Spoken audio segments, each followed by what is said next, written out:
E essa energia, ela é tão poderosa, que transformou a vida de um homem, e esse homem transformou a nossa vida. Eu estou falando de Paulo. E eu vou tentar transmitir uma das mensagens mais bonitas que Paulo nos trouxe. A carta de Coríntios. Ele falou assim: mesmo que eu saiba falar todas as línguas dos homens e dos anjos, mesmo que eu saiba falar todas as línguas dos anjos e dos homens, se não houver amor, eu seria apenas um bronze que ressoa, um sino que retine. Mesmo que eu saiba todas as ciências, tenho o dom das profecias e tamanho grau de fé que consiga remover as montanhas. Se não houver amor, eu nada serei. Ainda que eu dê todos os meus bens aos pobres, e pela paixão da minha religião, permita consumir o meu corpo em chama. Se não houver amor, de nada adiantaria. O amor é benevolente, o amor é bondoso, o amor não é caprichoso, o amor respeita, tudo aceita, o amor nunca perdoa, porque jamais se magoa. O amor jamais terá fim, as profecias sim. As línguas se calarão, a ciência tem o seu tempo. Imperfeito é o nosso conhecimento, mas quando o amor chegar, o que era imperfeito se tornará perfeito. Quando eu era criança, nós éramos crianças, pensávamos como criança, raciocinávamos como criança, brincávamos como crianças, mas nos fizemos adultos. E assim nos afastamos do Criador. Apenas começamos a enxergá-lo através do espelho. Mas quando o amor chegar, o veremos face a face. Por enquanto, conhecemos apenas uma parte dele. Mas quando amamos, verdadeiramente o vemos face a face. Buscamos a liberdade, buscamos a salvação, buscamos a cura na esperança e na fé. Mas quando nós tivermos o amor em nosso coração, encontraremos o que procuramos. Mas antes de continuarmos, já deixe o seu like, se inscreva aqui no canal e ative o sininho para não perder nenhuma novidade por aqui. Essas palavras é de Paulo, que um dia foi Saulo. E Saulo, ele era um perseguidor de Jesus. Dizem que ele era perseguia os cristãos. Mas na realidade, ele perseguia Jesus. Porque em seu conhecimento, na sua cultura, ele achava que o livro, as escrituras que ele conhecia era a única e verdadeira, e Jesus era uma ameaça a essas verdades.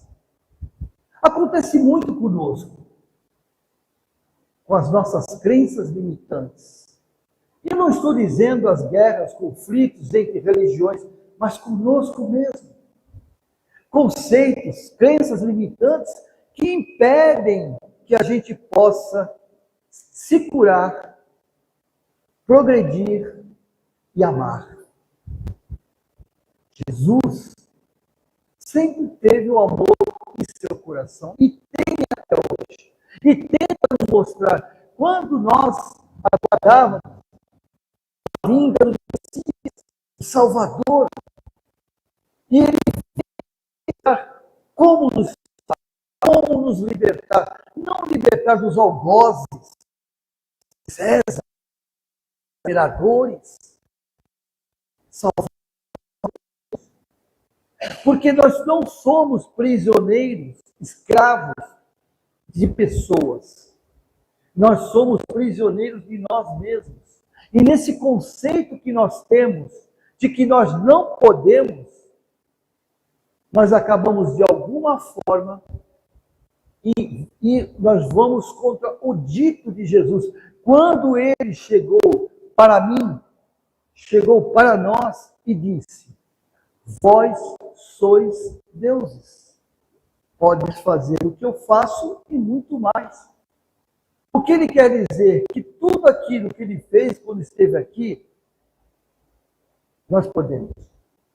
Mas não pense que eu estou falando, ou que ele estava falando, de que é curar o semelhante, curar leprosos, cegos de nascença, paralíticos. Porque Jesus não curou nenhum deles. Jesus não curou nenhum deles. Ele tinha sim um magnetismo poderoso. E ele pedia permissão para curar os enfermos. Ele perguntava: tens fé? Tens fé? Tens fé? Tenho, mestre. E aí ele curava. Só que ao final da cura, o que ele falava? Tua fé te curou. Se nós hoje estamos enfermos, é porque continuamos não acreditando na palavra de Jesus. Acreditar em Jesus é uma opção. Alguns acreditam, os próprios judeus acreditam que o Messias ainda não chegou, está para vir. Alguns acreditam que Jesus vai reencarnar de novo, agora vai reencarnar, né? Jesus está chegando, né, Carol? Qualquer tragédia, qualquer coisa ruim que aconteça, não é nem coisa boa, né? A gente podia falar assim, quando uma coisa boa acontece, fala, olha aí, Jesus está chegando.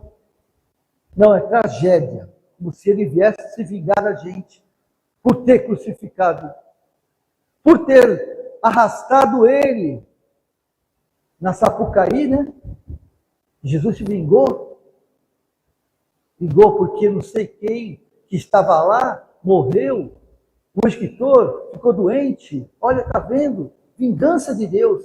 Nós medimos Deus e Jesus com as nossas próprias réguas. Deus, nosso Criador, que nos ama incondicionalmente, e Jesus também nos trouxe essa informação, e como exemplo ele exemplificou para que nós pudéssemos acreditar nele, de que nós podemos. Por que Jesus, um espírito de escola de 15ª dimensão, onde já não possui forma nem sexo, como nós fomos criados, né? Simples e ignorantes, só que Jesus hoje é uma energia, uma cultura, um conhecimento supremo, mas não possui mais forma. É um espírito de luz, como nós, na nossa linguagem infantil, dizemos. E Jesus, pronto para nos ajudar no momento difícil de nossas vidas, onde estamos vivendo uma ignorância tão grande do olho por olho, dente por dente, orgulho, vaidade e arrogância muito forte.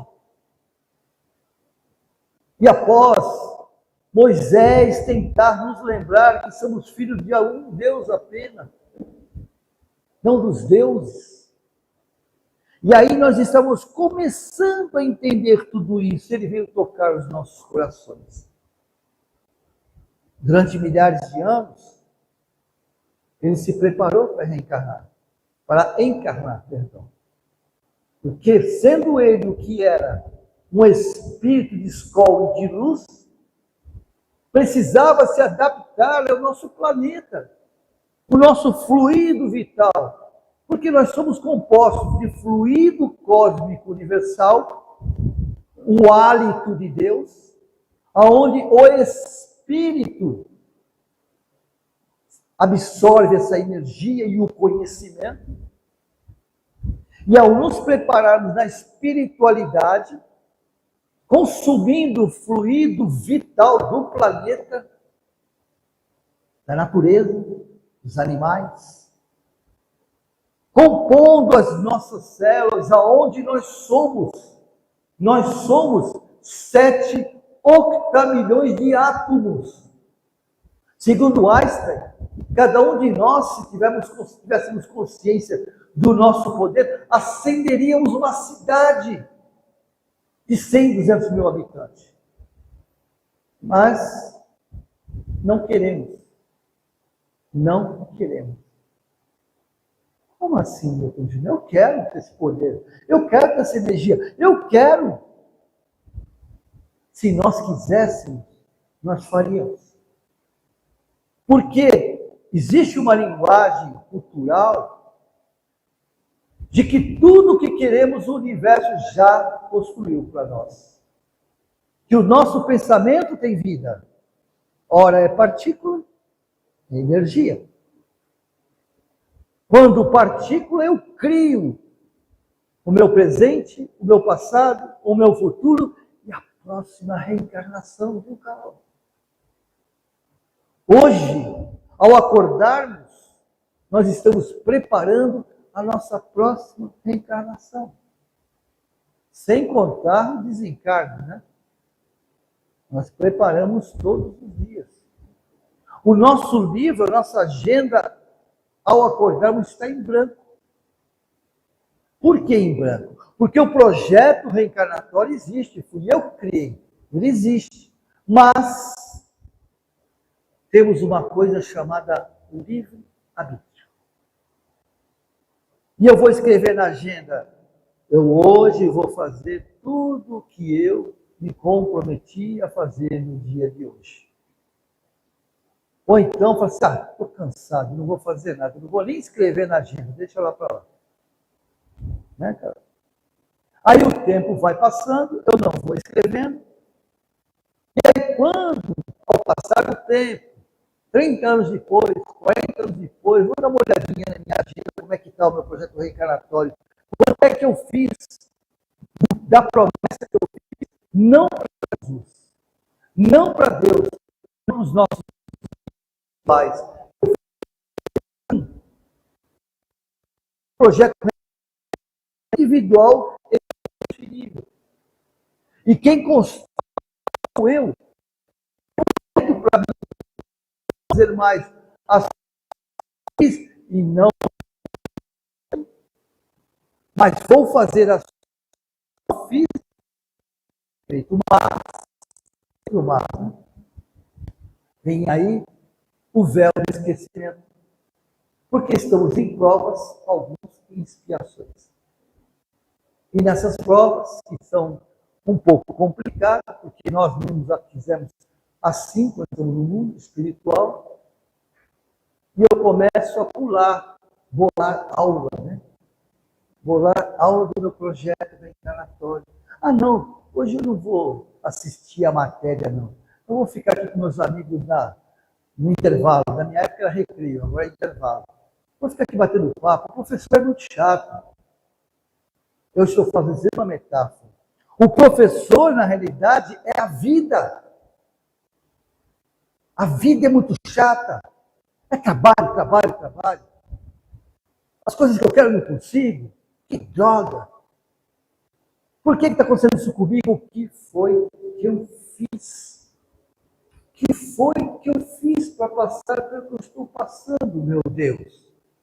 E por que eu? O que foi que eu fiz? Eu fiz o que eu escrevi no mundo espiritual, no meu projeto reencarnatório. Porque eu simplesmente fui no cartório lá e reconheci firma. Porque eu quero, eu quis assim. Porque eu precisava mudar. Precisava ter a reforma íntima. E nesse processo todo, onde está Jesus? Que não me ampara.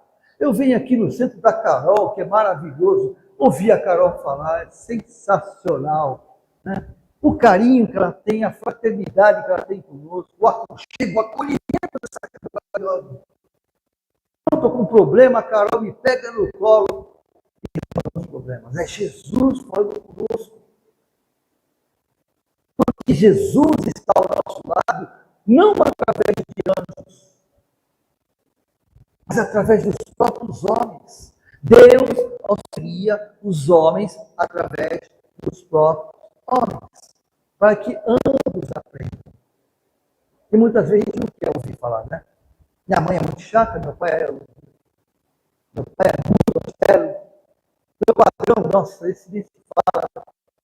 Meu marido é uma mala sem alça, sem rodinha, tem que ficar empurrando aquela peça, né? Minha mulher me perturba o dia inteiro. Meu filho não vai falar mais. Tudo que eu falo, ele faz ao contrário. Não me obedece em nada. E depois, dos 12 anos, então, agora que ele diz que é o dono da verdade. Sabe por quê? Porque aos 12 anos, o corpo está completamente também, aos 9, a gente já sabe, em média, né? Porque hoje a molecadinha está mais esperta. Aos 9 anos de idade, a gente está reencarnado, verdadeiramente, a mente já está formada, então, segundo a própria espiritualidade, nos fala que aos 9, nessa média, 8, 7, 9 anos, o espírito se debruça no trapézio da mente. Ele começa a trazer seu conhecimento para o corpo. Vocês percebem que as crianças de 2, 3 anos de idade, né, fazem coisas absurdas. Né? Tem uns que até são pastores já, aquelas coisas bonitas, com uma linguagem entendível. Alguns com uma linguagem entendível. E aos 9 anos, estou preparado. Porém, aos 12 anos de idade, o pré-adolescente domina o seu caráter. Agora eu sou o que eu sou. Vou ser do jeito que eu quero. Ninguém manda em mim. Porque quando esse pré-adolescente concorda, tudo bem. Quando discorda, é problema, se torna aborrecente, né? Se torna aborrecente. Porque as decisões agora são minhas. Tudo que meu pai falou, minha mãe, a sociedade, não tem nada a ver. Hoje eu sou... Por quê? Porque o espírito, que é imortal, milenar, traz consigo agora a sua bagagem. Agora ele traz a bagagem dele. Ele abriu a biblioteca dos campos acásticos. O que é isso? É a memória espiritual. Ele até então não sabia que essa biblioteca existia e que ele tinha a chave no bolso. E aí ele desperta, abre a biblioteca e se deslumbra com o seu conhecimento. E aí ele começa a confrontar. Confrontar. No nosso tempo, nós estamos sempre evoluindo, evoluindo. Ninguém estaciona e ninguém regride. Essa é a lei do universo, é a lei do Criador. Ninguém regride. Todos nós evoluímos. Não importa o estágio que estejamos. Se somos de bem, se somos amorosos, se somos fraternos, se somos criminosos, imorais, pedófilos, estamos evoluindo. Por mais duro que isso possa parecer. Todos têm o amor de Deus ao seu lado. Não concordam. Deus não concorda, Jesus também não, mas ele jamais abandonará um filho seu e, no caso de Jesus, o irmão seu. Jamais. Pedro, entra em sua própria casa, encontra Jesus, conversando, rindo, brincando, comendo aquelas famosas uvas, né? Com criminosos, ladrões, prostitutas e políticos. Que, na realidade, eram aqueles que cobravam os impostos. Pedro fica indignado. Na minha casa, eu amo Jesus, eu amo meu mestre, mas caramba, trazer essa ralé para minha casa? Ele entrou, nem deu bom dia, nem boa tarde. Entrou com uma tromba daquele tamanho. Jesus percebeu, mas não falou nada. Quando as visitas foram embora, Pedro continuou com aquela tromba. E Jesus, querendo dar lição para Pedro, perguntou o que ele tinha. Aí, no final da existência, ele falou assim: pô, mas na minha casa, sou Messias.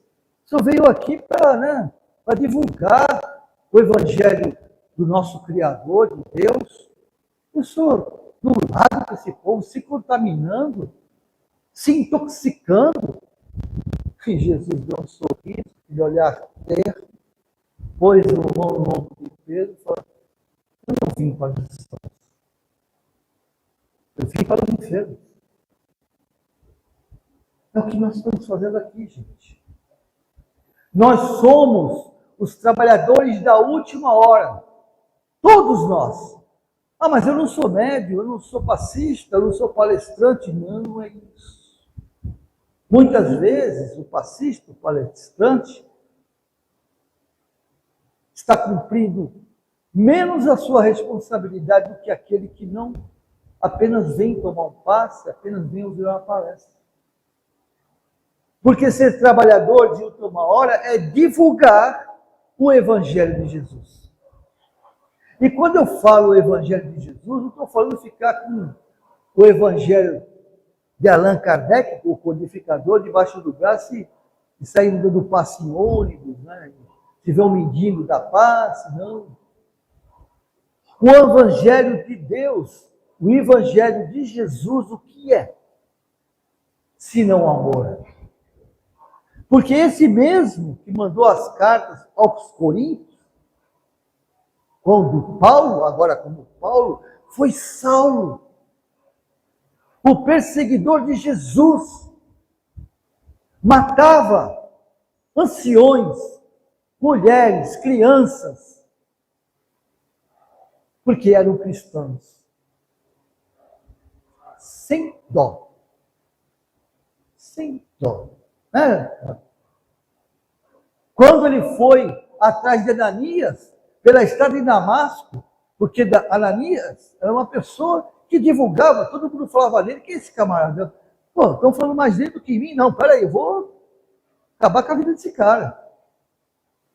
No meio do caminho, todo mundo conhece a história, ele vê uma luz poderosa e cai do cavalo. Literalmente, né? Cai do cavalo. E lá ele se transformou. A luz o cegou. E ele pergunta: quem é você? Quem é anjo, né? E o mestre Jesus pergunta: Saulo, Saulo, por que me persegues? Quem está falando? Não estou enxergando. Jesus. Ali, essa palavra, Jesus,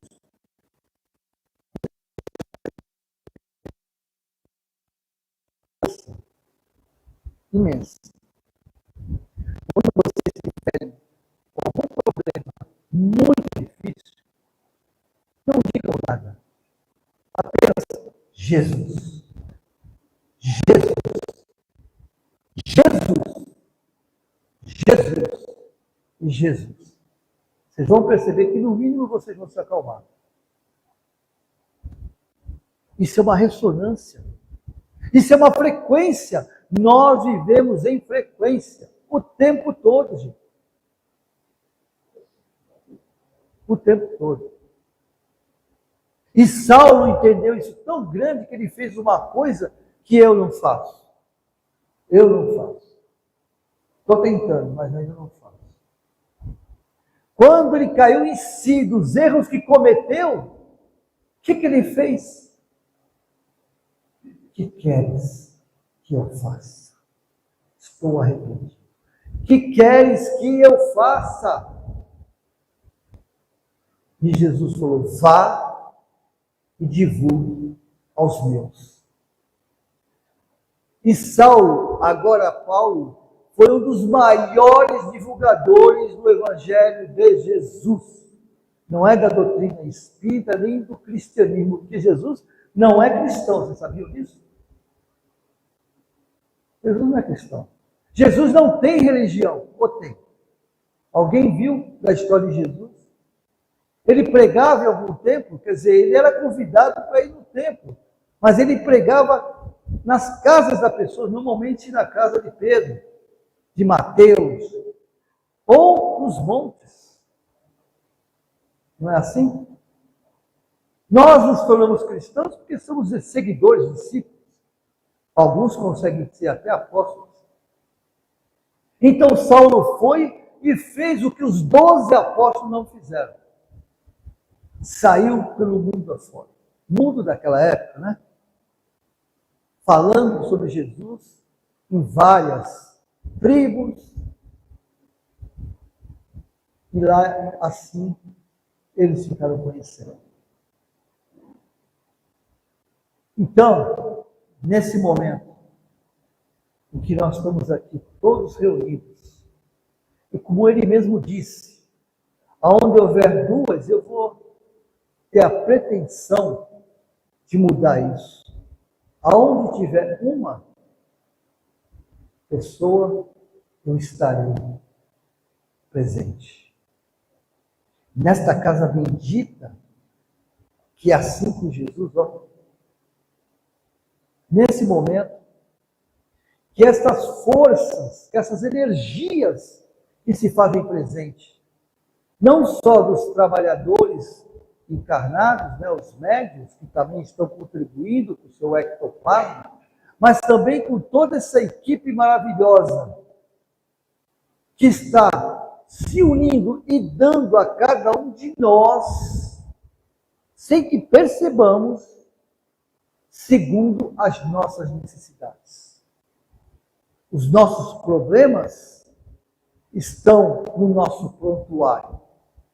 E essa equipe está com o prontuário na mão, dando segundo as necessidades e os merecimentos. Não que o merecimento seja assim, que eu cometi uma coisa errada, então eu não mereço. Não, não é isso. O merecimento chama-se aceitação.